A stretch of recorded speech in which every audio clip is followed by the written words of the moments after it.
Hey, what's going on, everyone? It's your boy Freeze coming at you from the Deceptilab. And today, we got a lot going on this week. If you saw my press room this week, we got a lot going on. And so, two of those things I want to talk to you about today. I want to introduce to you the new bot in the game, Sea Phantom. And I also want to talk about the new ability 11s. So, let me go ahead and get set up, and I'll be right back with you soon. Get your questions and everything ready, and I'll be right back.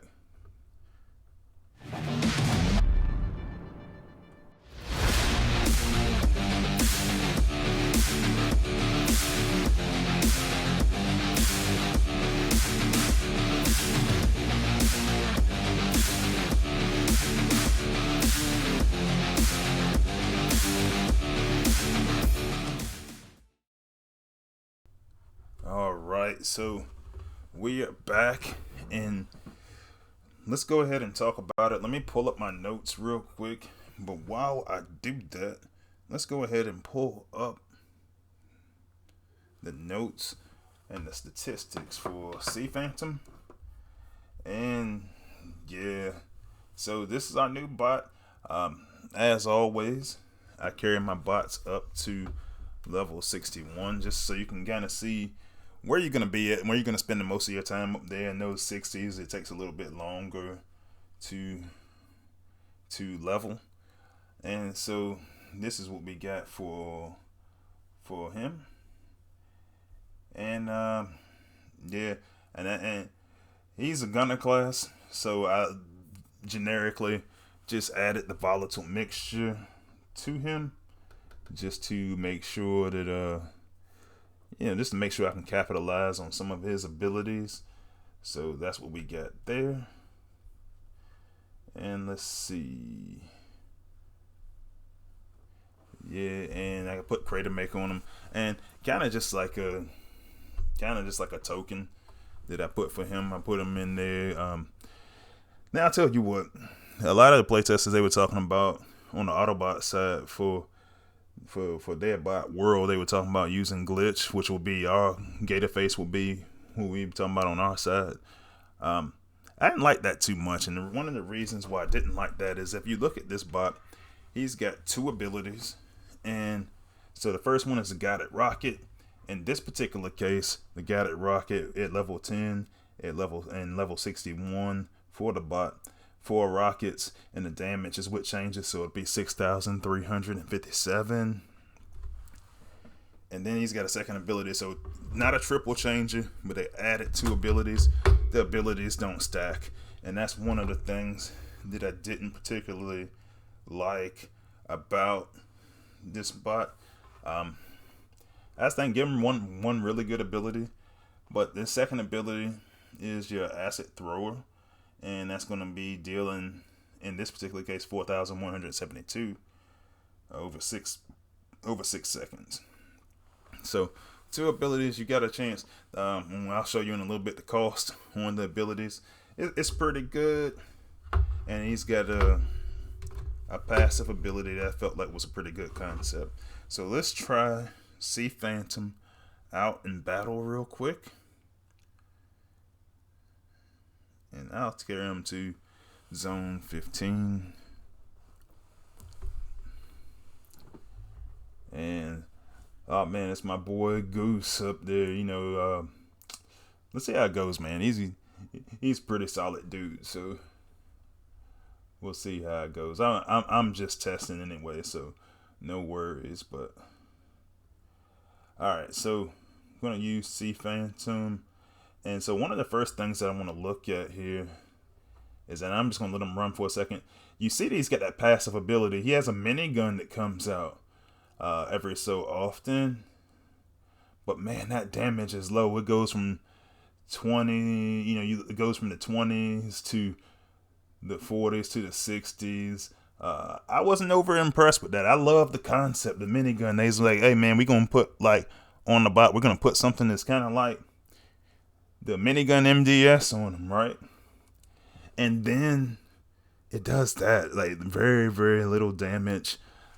I'm just not feeling it, man. Like I wanted that minigun is a passive ability. And don't get me wrong, there's not that many great passive abilities in the game. I mean, Bombshell's got a really good one. I feel like a couple other bots that have decent ones, but that's not. I very, very rarely see just a groundbreaking passive ability. So that's a little disappointing because when I look at it and I see the concept of the minigun, I was like, man, that's going to be awesome. And it just does almost no damage. I said something. A couple other playtesters said something. It got left that way. I'm not going to keep arguing with them about it. That's the way they want it. That's the way it's going to stay. So, let's take a look at his abilities. And, you guys let me know what you think about this as you look at it. Because this is the bot that's going to be in this 1.5 mil event this weekend. And granted, a lot of the upper level players, you're not going to really do too much with your 4 stars. But, I'm curious to see what everyone thinks. So, all right, so we're going to go on this set, and we're going to take a bigger look at his abilities. So I'm going to start with the acid thrower. So I'm going to target this missile launcher. And you can kind of see it. And one of the problems that I'm having with this in testing, and right now I am on a test server, is that it never did any damage to that missile launcher. That missile launcher is what I targeted, and it's not reaching that target. So let's try, he's probably about to die soon. I was going to try guided missiles. Yeah, I need that before that. So no worries. I'll just back out. I'll try it again just to show, because I was sitting there busy talking, and it's a gunner. He's already got low health. So, but yeah, it did that acid thrower did a little bit of damage. But it didn't. But at the end of the day, it's pretty low. It's pretty, it's at, you in the 4,000s for the damage, and I don't know. I wasn't really feeling it like that. But we'll take another look at it.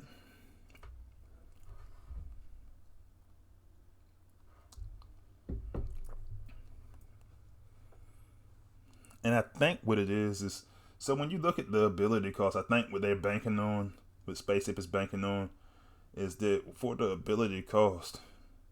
So we're starting off at 3 for the acid thrower. I'm going to target MDS. And this is another thing I didn't like. The animations are totally screwed up. So you can see that the acid went towards where I pointed at the MDS. But the visuals are just showing it come sideways out of Sea Phantom's face.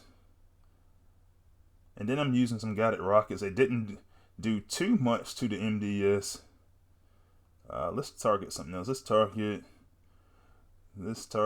a beam laser.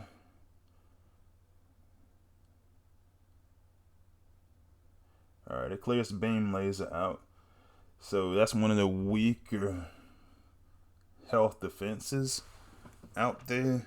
So,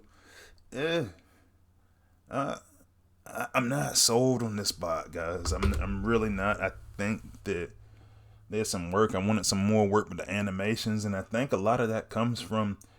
So when we got a chance to test this bot, on Friday last week. It was already, what we expected to be a decent individual event, decent sized individual event. It turned out to be really short. But event days to me are never the days to begin testing, and we get that a lot when we get new bots. So it became very frustrating for me to go test that bot. Over the weekend, we had some testers say, "Hey man, we need to give them some feedback," and I'm like, "Dude, it's Saturday, it's Sunday. Like, Space Ape's not even at work today." So realistically, when you get a chance, you get the weekend to look at it. And I gave a pretty detailed response to it. And, they made some tweaks on Monday. But at the end of the day, the bot's pretty underwhelming. And so now, now that you've seen that, I want to talk about the ability 11s. And so luckily, I got the ability 11s already posted on that same team, those bots, in addition to a couple of other. I got a couple of healers and stuff up there. So let's see what we're going to talk about. The first one I'm going to talk about is we're going to talk about Blitzwing. Blitzwing is one of the ones that I really like, and we'll talk about the loadout that I'm using for him. Oops, I went to Impact. I want to go to Blitzwing instead. And here we go. So I got Blitzwing with his new G1 core. And when you look at this, and I'm going to jump out of the camera for a bit, but when you look at this, one of the things that he is the self-healing, and he's also going to have, and it says for 15% of damage done. I got this core maxed out, and then you generate a shield before you use Plasma Shroud, and so that's honestly, I love that power core for him. So that's the one I'm using. I didn't make a combat bot choice, but we're going to talk about the ability 11. That's what we're here to talk about. And today, Flame Strike. So what it's going to do is going to allow you to set 2 targets on fire. And I got them at level 61 as well. So over 8 seconds, damage over time. And then it says you can follow to reignite the targets. The deal, in this case, 5,520 damage over 6 seconds when you go use that Plasma Shroud. Now for the Plasma Shroud, it's going to go and lower your enemy damage a little bit more. It's going to lower it down to 80, about 80%. And it's going to do that for 13.5 seconds in this case. And then you can still follow with Flame Strike. It'll give you 3,943 damage points for that. So let's take a look at it. See what that looks like.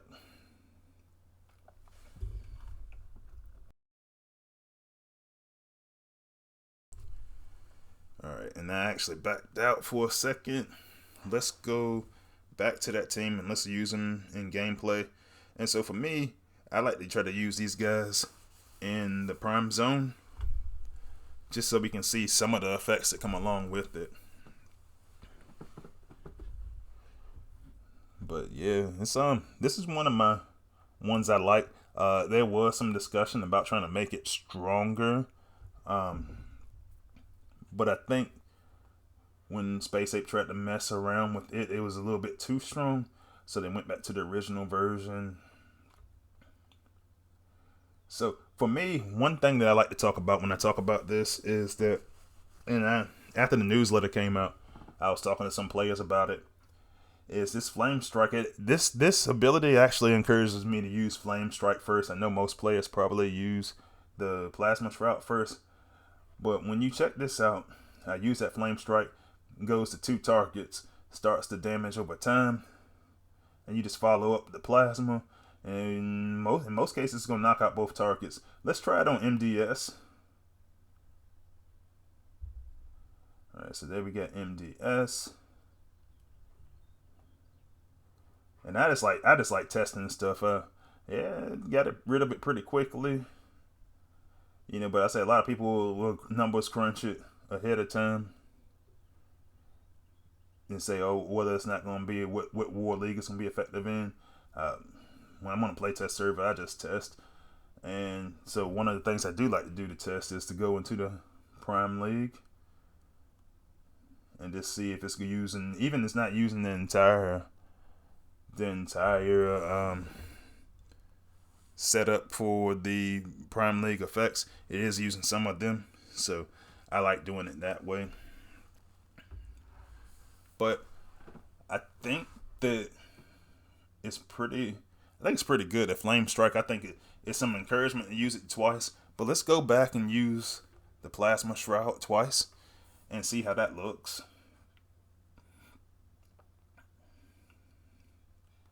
So yeah, we'll go ahead and bring them back, still in the prime zone.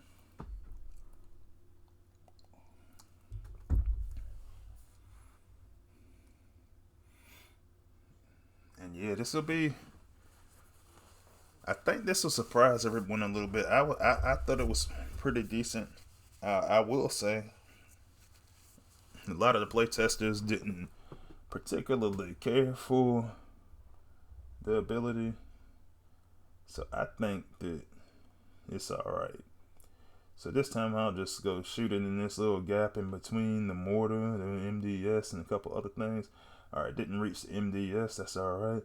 We'll go ahead and shoot the mortar. And oh man, that's not doing too much damage. Let me see if I can find a way to get more damage out of this way. So yeah, you can see like some of the stronger defenses is not really doing quite as much damage. But yeah, you know, it's one of those attacks. It's decent. You just gotta be strategic about it. I do like the ability. The ability goes. The flame strike goes to 2 different targets. I think that's helpful. I think that you use that ability first now compared to in the past where you used the flame shroud. But overall, from a damage perspective, I think that depending on how you build that bot, I think if you're using it with a G1 core, then you'll probably be all right, and he's gonna have some protection. But I like it. It's not perfect, but we tried a couple of things, and a couple of iterations of it. Space Ape shut it down. So all right. So let's go back to our ability 11s, and this time we're gonna look at Galvatron. So Galvatron I also have with his G1 core, and that's just going to increase his ability damage. I got it maxed out, so he's going to add additional ability damage to his ability 11, which is going to give you a distant target, dealing, in this case, 7,430 damage points. And if you destroy your target, then you get 2,786 in this case, because I got him at level 61. It will change depending on his power level. And so let's take a look at it. Now, some of the controversy with Galvatron. Galvatron is one of the better characters in lore, and so he hasn't been as good as a lot of players would have hoped. And so a lot of times when you have a character like that, when we get to playtesting, you kind of want to fix that a little bit, and that didn't exactly happen. But the only thing that did really good come out of it is they lowered his ability cost. They kind of acknowledge, hey man, this ability is not phenomenal. It's not something that should cost you 7 points to start.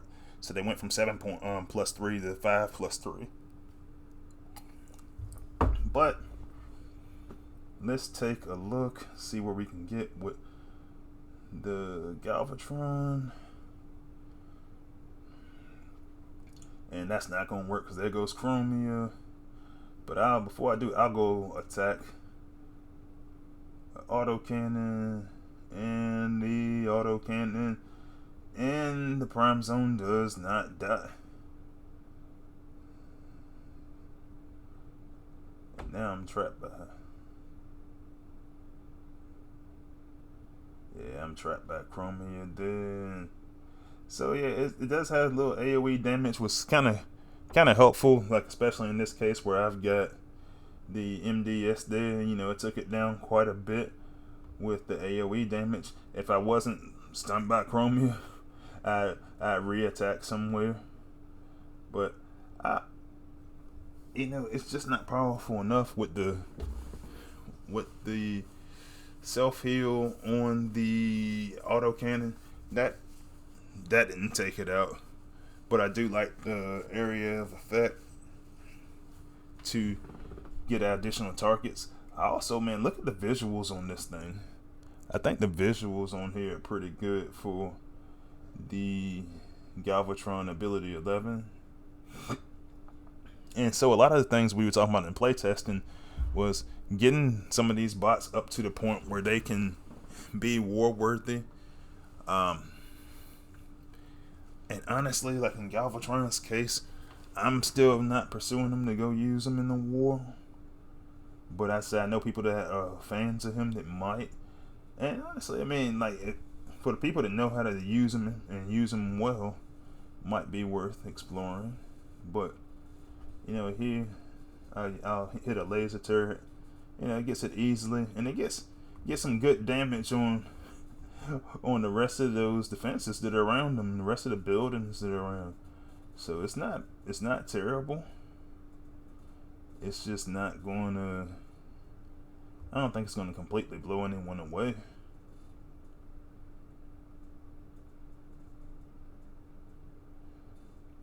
But I do like how it doubles down on the fact that, like, if you go do the line damage part and you damage everything along the way down the path of that particular ability, and then you can also get some AoE around it, I think it's kind of doubling down on that aspect. And so for that reason, it's decent. But if you're trying to use it like in a top war scenario, it's probably better options. Alright, so let's see what we get next. I think we are up to Run Amok. So let's look at, we're up to Run Amok. So let's take a look at him. So this one I'm actually excited about because his ability was actually one that I designed, or one that was my idea, it was my suggestion to Space 8. So, and I actually started running this a little bit too soon. I was going to show you the stats, but I'll come back to it. So in this particular case, Run Amok has invulnerability. And so I figured that if he was doing the damage absorption and everything and the shock resistance, that's cool. Well, he's got to do something for himself, so I want him to give invulnerability there. You see he's not taking any damage. Can go use his attack again. And I think that can become the new sack ability. But there's one big problem. And that problem is that the force field disruptor power core still has the effect that you need it to have on a shield. To include Nemesis Prime, to include Run Amok, to include anybody that's trying to go get invulnerability. But you can see I use that as a very, very easy sack strategy. I'm sorry, my mic cut out, but I use it as a very easy sack strategy in this particular case. But there were no force field disruptors present, so that kind of changes things. So let's go back. Let's take a look at his stats since I forgot to show that to you guys, and we'll look at what exactly his ability tooltip says. And we'll look at some of the stats that I just put together for him, period, and how I would pair him and everything like that with this particular ability. So in this case with Run Amok, I've got him at ability 61 as well. I stuck blowpipe on him, and the reason for that, I want to get real quick shots of damage on him. Just because he's going to be invulnerable, I want to capitalize on all of it. So I want high damage while he's invulnerable. And so speed run, give your allies 50% damage absorption. I tried to get more for you guys. Space 8 kind of made their call on that, but they did give me the invulnerability that I requested. So that's cool, 10 seconds of that. And still doing additional damage to walls, 4 times more damage to the target is affected by the friction rifle. So the rest of it's the same as really the damage absorption piece and the invulnerable piece for him. Which, when you look at his health and damage, I mean, it is pretty decent. The big thing is really just getting rid of that force field disruptor. So let's try him again. Maybe we'll run into a base that's got force field disruptor running this time.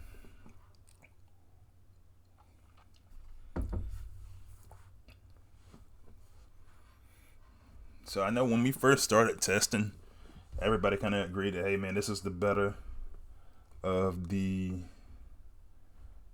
of these bots, these bot ability 11s.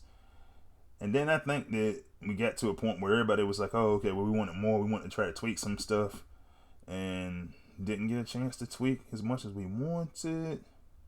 Then it became a little bit different of a story.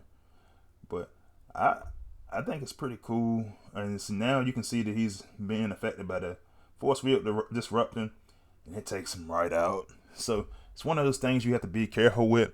If there's not a force field disruptor around, you can potentially use him as a dynamic sack bot like I did that first time. If you don't have that available, though, if you're not in a position where you're unaffected by FFD, then it's a whole different ball game, and you're gonna have to be a little bit more strategic. Get rid of those build bots first. But situationally, it's a very good ability. If you already use them, then it's a pretty good ability. All right, so who do we have next? I think we were at Swindle. All right, yeah, so we are at Swindle, and Swindle is going to they're just going to add some area of effect, add some of the impact damage to a wider area on his. This was kind of controversial because, a lot of the top players, they just don't consider Swindle to be that good. I mean, it's fire damage. I've been against fire damage for a while now just because there are too many counters to fire damage.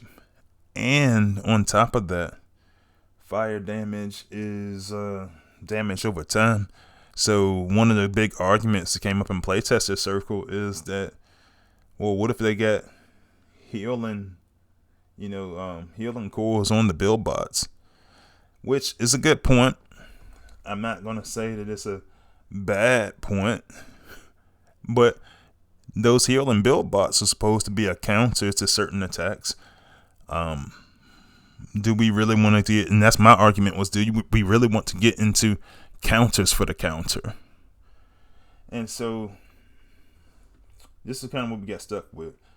G1 Swindle core that I've got put on him. I also try to, that's going to be a little bit more than we get from the volatile mixture. So I use that one for the purpose of this video. Increasing that ability damage by 19.3%. And fire damage spreads to another target if that target's destroyed. So let's take a look at it, see what it looks like. I put fire line on there with him, try to double down on fire damage, whether it's from the special ability or the normal ability. And let's check it out.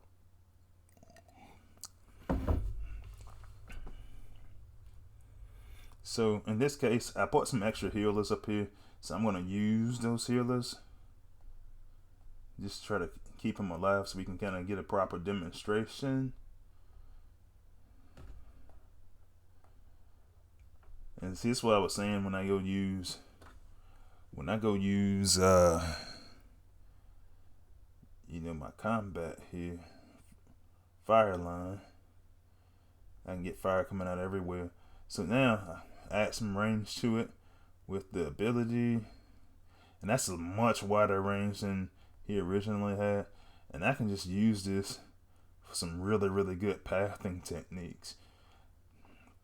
Problem is, you can start adding some of these war effects, and it's not going to be as strong if you start adding these self-healing build bots and on the build bots and everything like that, or zone heal, then it becomes more difficult to use this ability. But right now it's a wide range, and it might be something that you can use to try to combo if you don't have enough damage being done to clear it out with just Swindle. But I mean, this guy with a couple of healers took out most of the base by itself, so it's not too bad. But there's a lot of debate about this. We wanted to get more out of it just because of war effects, but personally, I don't want to counter a counter, so that's where we are. All right. So let's see who we got next. I believe it was Ripper Snapper. And so if we can get these guys back on the screen. So for Ripper Snapper,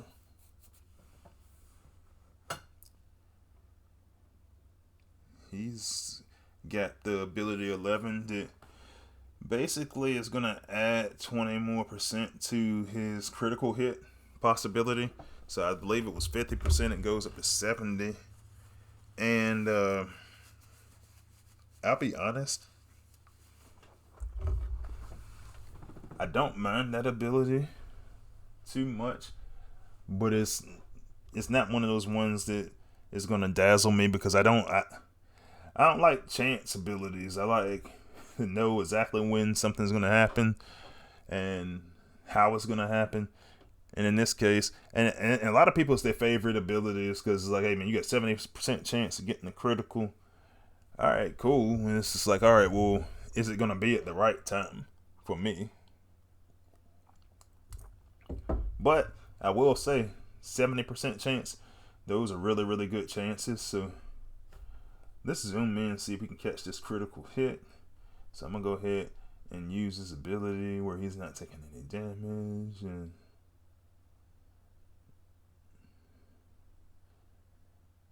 And oh yeah, just so the critical, it'll help him take stuff down a little bit faster. And so yeah, like I said, it's not something that's gonna completely blow you away or anything. It's just but it is gonna come in clutch in certain situations. Particularly, let me see if I can draw an outpost bot. I did not draw an outpost bot because one of the things I was thinking about is this will help him get rid of outpost bots faster if used for that purpose. So I'll just wait it out, wait for him to go up to. Alright, so there goes his Autobot counterpart, Slash. So I'll let him take down this shock tower. And he is still getting messed up. That's not good considering I'm using this special ability. Alright, well, and the other thing that it was a big deal for Ripper Snapper is when we were talking in playtester chat, one of the discussions we were having is was that mine core going to come back, that flare mine power core, was that going to come back into the meta? Is it going to come back as people are people going to use Ripper Snapper more? Who knows? I don't think so, because I don't think that enough has taken place that you're just going to use Ripper Snapper to death. But who knows? I might be wrong. I mean, it is 70% chance of the critical. I think that's going to be real good on some outpost bots and such. All right, so yeah, that's all. That's the last stuff, and so that's what we're looking at. Like I said, it wasn't very popular among really much of any of them in the playtester circle. I think some are better than others. I do like Blitzwing. I like the animations on Galvatron, and I like Galvatron if I'm not trying to use them in the top war. Run amok. Like I said, I came up with the concept for that. But it is situational. It is situational for if you can take out the force field disruptors. That's fine, and I think that's one of the reasons why Space Ape granted my request. I think they granted that request to make them invulnerable because they knew FFD was still going to mess them up. So it gave some balance to the situation.